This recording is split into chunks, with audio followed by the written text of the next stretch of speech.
realmente interesse. E o resto eu esqueço. Aí. Então, é o seu interesse que determina o recorte. Agora, tomar nota, né? Eu, quando comecei, eu tomava nota de muita coisa. Quer dizer, eu sublinhava os livros e depois fichava aquele negócio. Uma hora eu vi, mas peraí. Aliás, não fui eu que descobri isso. Foi o Inácio da Silva, falecido Inácio da Silva Terra, professor da Faculdade de Direito. Era um homem inteligentíssimo. E um dia eu fui visitá-lo e vi que os livros da biblioteca, ele tinha uma biblioteca enorme, os livros dele estavam todos cheios de papeizinhos. Né? Eu falei, o que são esses papeizinhos? Ele falou, é o meu arquivo. Para que eu vou copiar tudo em ficha se já está escrito no livro? Eu simplesmente pôr um papelzinho lá com o título. Né? Então eu falei, é mesmo, para que fazer fichas se você já tem os livros? Né? Então você usa os próprios livros. O único problema é que, por exemplo, quando eu estou escrevendo algum negócio e preciso fazer uma série de citações, né, eu não vou manipular um pouquinho de ficha, eu vou ter que trazer um monte de livro para a mesa. Esse é um problema na hora de escrever. Tá certo? Mas não é um problema tão sério assim. Então, eu nunca tomo nota de nada, eu simplesmente sublinho no livro. E não sublinho tudo, não. Eu só sublinho o que realmente me interessa. Às vezes você pega lá um livro de 500 páginas, eu sublinhei 5 páginas lá no meio, porque eu cheguei ali e falei, é isso aqui que eu estava procurando. Às vezes, infelizmente, acontece isso. Você, para achar uma resposta a um probleminha, você tem que ler um livro inteiro para descobrir que não precisava ler um livro inteiro. Se você ler só aquele pedaço, resolvia. Mas, infelizmente, né, não, o livro não vem por melhor... Às vezes um índice, né? Um índice temático, por mais bem feito que seja, não responde a sua pergunta. Às vezes você tem que ler a porcaria inteira para descobrir um pedacinho lá no meio. Então, é o seu interesse que vai. Não existe técnica de estudo. Isso não existe mesmo. Quer dizer, você tem que criar uma técnica de estudo sua. Quer dizer, mesmo que o que você faz está lhe parecendo absurdo, né? Se funciona para você, tá bem. Você tem que achar uma técnica sua. Eu tenho a minha. A minha é o seguinte. O meu interesse, a minha pergunta é o que vai selecionar as leituras. Porque ele não pode ler tudo. Não é isso? E vai selecionar o que eu vou aproveitar de cada livro. Agora, às vezes chegam às suas mãos livros tão interessantes que você vai ler a coisa inteira e vai sublinhar muitos pedaços.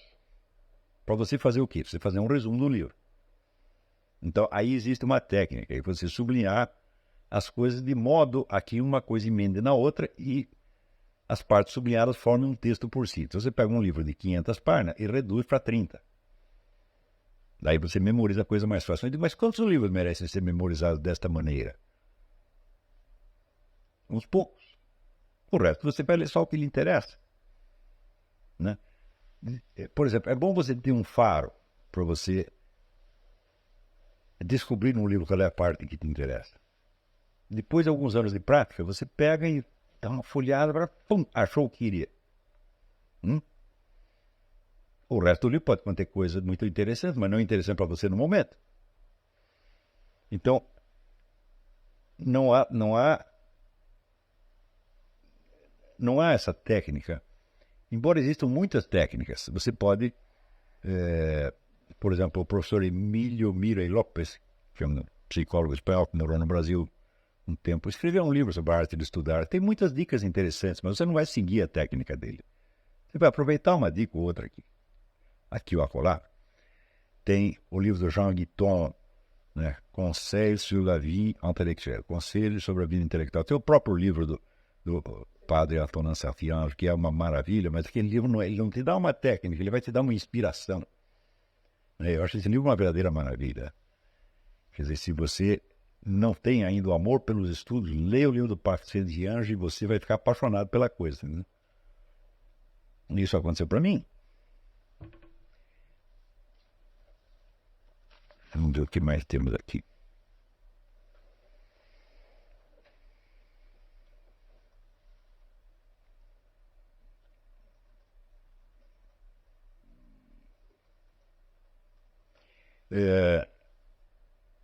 Peraí.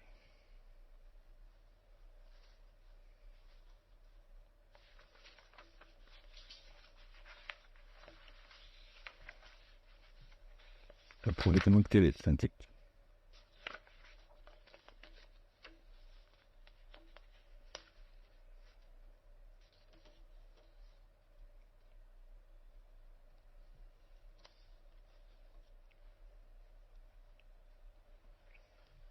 Douglas Gonçalves, em uma aula anterior, o senhor disse que a leitura do livro Os Anos de Aprendizagem de Wilhelm Meister forneceria material imaginativo para a compreensão do sucesso de Paulo Coelho.